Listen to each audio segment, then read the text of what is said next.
Mr. President, we appreciate Special Rapporteur's concerns and observations on arbitrary detentions. Cases of detentions of oppressed nations become more serious, as it's also a case of discrimination. The Baluch nation has been facing unabated brutal repression and detentions by Pakistan's monolithic Punjabi army. Atrocities perpetrated on the Baluch nation have a long history, dating back to Pakistan's inception and its illegal occupation of Baluchistan in 1948.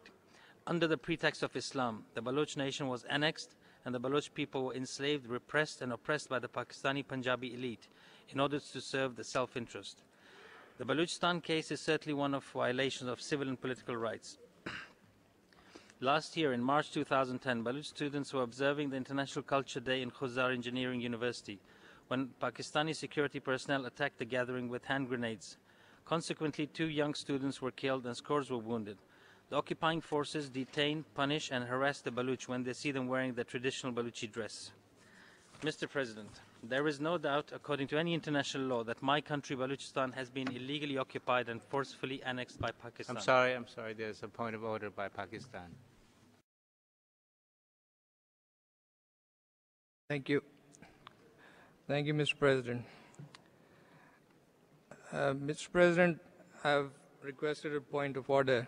I would like to say that the government of Pakistan is fully conscious of its obligations to promote human rights of all its citizens.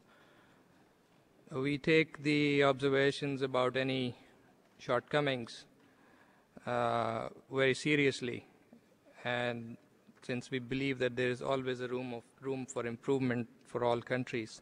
But we cannot, however, allow this forum to be used to make baseless and unfounded assertions, such as the just made by the Speaker, which also impinge on the principles of sovereignty and territorial integrity of states, principle enshrined in the UN Charter.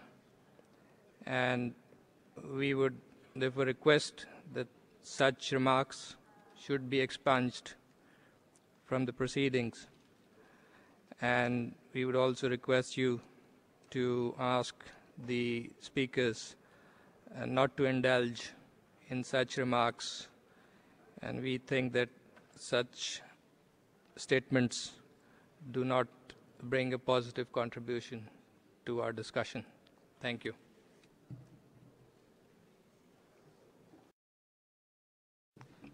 Thank you. Yes, we take note of your concern, and I ask the speaker to take into account the concerns that has been expressed by the Pakistan delegation. Please proceed.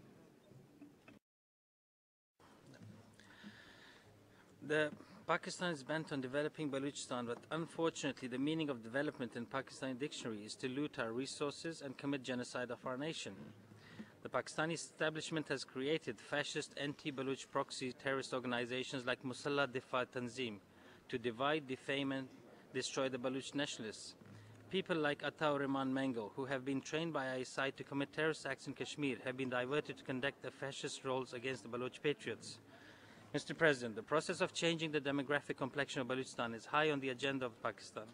As Gwadar port is being exploited on mega scale, non-Baluch are brought in from Pakistan and are being settled in the name of development under shadow of Pakistani military. Whereas the true motive behind these illegal settlements is to ethnically flood Baluchistan with non-Baluch. This is jeopardizing our civil and political future. Their numbers are swelling rapidly, and if no action is taken immediately to stop them,